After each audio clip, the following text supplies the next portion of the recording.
வணக்கம். iPhone 15 Plus Black கலரோட unboxing தான் இந்த எபிசோடில் நம்ம பார்க்க போகிறோங்க. ரீசெண்டாக என்னோட iPhone 14 Plus சேல் பண்ணதுக்கப்புறம் ஒரு 1 மந்த்தாக பார்த்தீங்கன்னா iPhone 12 என்னோட ப்ரைமரி ஐஃபோனை யூஸ் பண்ணிட்டு இருந்தேன். அதுக்கப்புறம் iPhone 15 Plusக்கு வந்து சூஸ் பண்ணியிருக்கேன். iPhone Pro மாடல் நான் ஏன் போல அப்படிங்கிறத பற்றி ஒரு செப்பரேட் எபிசோடில் கவர் பண்ணுறேன். அண்ட் இதோட பாக்ஸ் பேக்கேஜிங் சைடில் பார்த்தீங்கன்னா மேனுஃபேக்சர்ட் பை ஆப்பிள் இந்தியா அப்படிங்கிறதையும் ரியரில் நம்மளுக்கு அசம்பிள்டு இன் இந்தியா அப்படிங்கிறதையும் மென்ஷன் பண்ணியிருக்காங்க. நேற்று ப்ரோ வேரியன்ட் வீடியோவில் பார்த்தீங்கன்னா இம்போர்ட்டட் பை ஆப்பிள் இந்தியாங்கிறத ஸ்டிக்கரில் மென்ஷன் பண்ணியிருந்தாங்க. அண்ட் பின்னாடி இருக்கக்கூடிய அந்த ஸ்டிக்கரை பீல் ஆஃப் பண்ணிட்டு நம்ம மேலே இருக்கக்கூடிய அந்த லிட் ஹோல்டு பண்ணணும் அப்படின்னம்னா அழகான iPhone 15 Plus அந்த பிளாக் கலர் வந்து நம்மளுக்கு முன்னாடி ப்ரெசென்ட்டாக இருக்கும். அண்ட் இது வரைக்கும் இந்த வருஷம் வந்த கலர்லேயே ஈவன் நேச்சுரல் டைட்டானியமை விட எனக்கு ரொம்ப பிடிச்ச கலர் அப்படின்னா கண்டிப்பாக இந்த பிளாக் கலரை தான் சொல்லுவாங்க. பர்சனலாக எனக்கு பிளாக் வந்து ஒரு ஃபேவரட்டான கலரும் கூட. பட் ஒரு கம்ப்ளீட் கிளாசி பிளாக் வெர்ஷன் மாதிரி இல்லாமல் இந்த வருஷம் ஆப்பிள் வந்து இதுக்கு ஜஸ்ட் பிளாக் அப்படின்னு நேம் கொடுத்துருக்காங்க. இதுக்கு ஒரு slate black or black slate அப்படிங்கிற மாதிரி ஒரு டிஃப்ரெண்ட் நேம் ட்ரை பண்ணியிருந்தா ரொம்பவே ஆப்டாக இருந்திருக்கும் அப்படின்னு நான் நினைக்கிறேன். ஸோ பார்த்தீங்கன்னாவே தெரியும், நல்ல ஒரு மேட் ஃபினிஷில் அந்த ஆப்பிள் லோகோ நல்ல ஒரு ஷைனிங்காகவும் மேலே இருக்கிற கேமரா கட் அவுட்டில் அந்த கிளாசி ஃபினிஷும் வந்து நம்மளுக்கு செப்பரேட் பண்ணி கொடுத்துருக்காங்க. அண்ட் பாக்ஸ் கண்டென்ட்ஸ் அப்படின்னு பார்த்தீங்கன்னா உள்ள இருக்கக்கூடிய பேப்பர் கட் அவுட்டில் நம்மளுக்கு sim ejector pin instruction manual and Apple sticker இருக்குது. அதுக்கு கீழேயே USB-C to USB-C கேபிள் இருக்குங்க.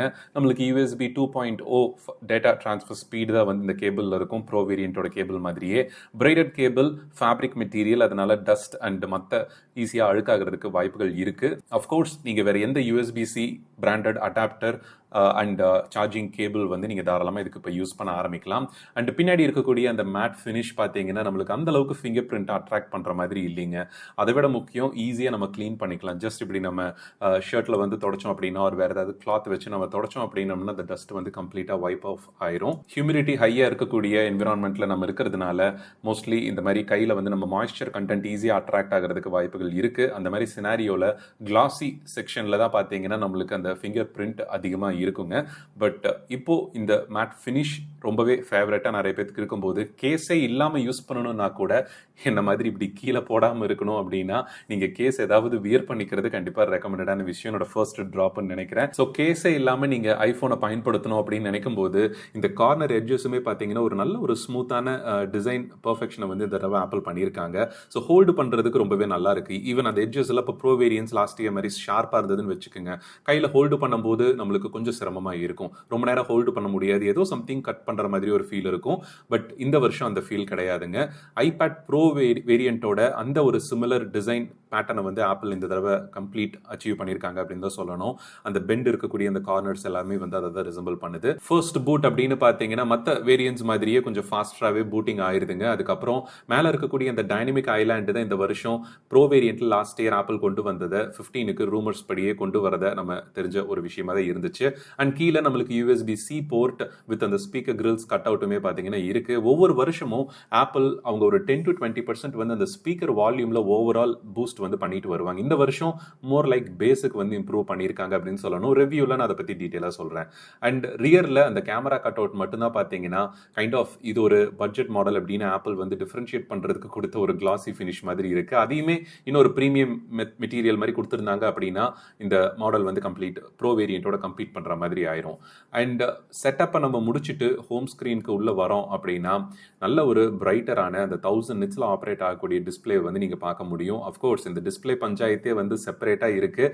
60 Hz டிஸ்பிளே தான் இருந்தாலும் நீங்கள் 120 Hz இதுக்கு முன்னாடி பயன்படுத்தினது இல்லைன்னா இதில் பெரிய டிஃபரன்ஸை நீங்கள் நோட்டீஸ் பண்ண மாட்டீங்க அப்படிங்கிறது தான் உண்மை.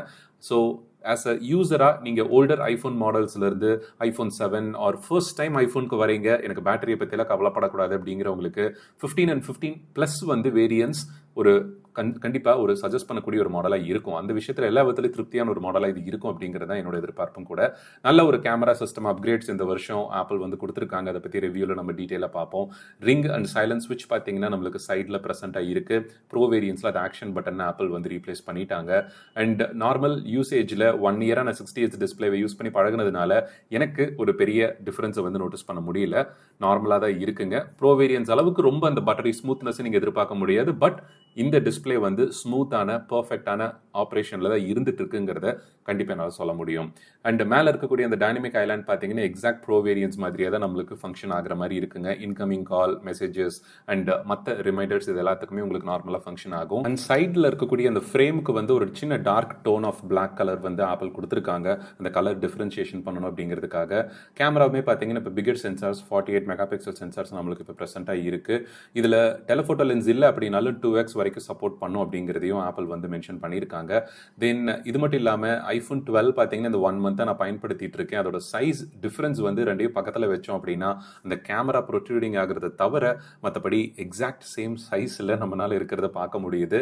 கையில் ஹோல்டு பண்ணுறதுக்கு அவ்வளோ நல்லா இருக்குங்க. ஃபோன் வந்து ஒரு லார்ஜர் டிஸ்பிளே பயன்படுத்தி பழகினவங்களுக்கும் சரி, ஆண்ட்ராய்ட்லேருந்து வராங்க இல்லை ஐஃபோன்லேயே ப்ளஸ் ஆர் மேக்ஸ் மாடல்ஸ் ஏற்கனவே பயன்படுத்தி வராங்க அப்படின்னா கண்டிப்பாக அந்த ஒரு கம்ஃபர்டபுளான ஹோல்டிங் அண்ட் யூசேஜ் வந்து இருக்கும். ஆப்பிள் ஷோரூமில் நீங்கள் கையில் ஃபோனை ஹோல்டு பண்ணி பார்த்து இந்த லார்ஜர் டிஸ்பிளே பிகர் சைஸ் உங்களுக்கு தேவையா அப்படிங்கிறத பார்த்து முடிவு பண்ணணும். கண்டிப்பாக வீடியோவை பார்த்து டிசைட் பண்ண வேண்டிய விஷயம் இது கிடையாது. ஸோ டீட்டெயிலான ரிவ்யூவில் மீண்டும் உங்களை சந்திக்கிறேன். நன்றி, வணக்கம்.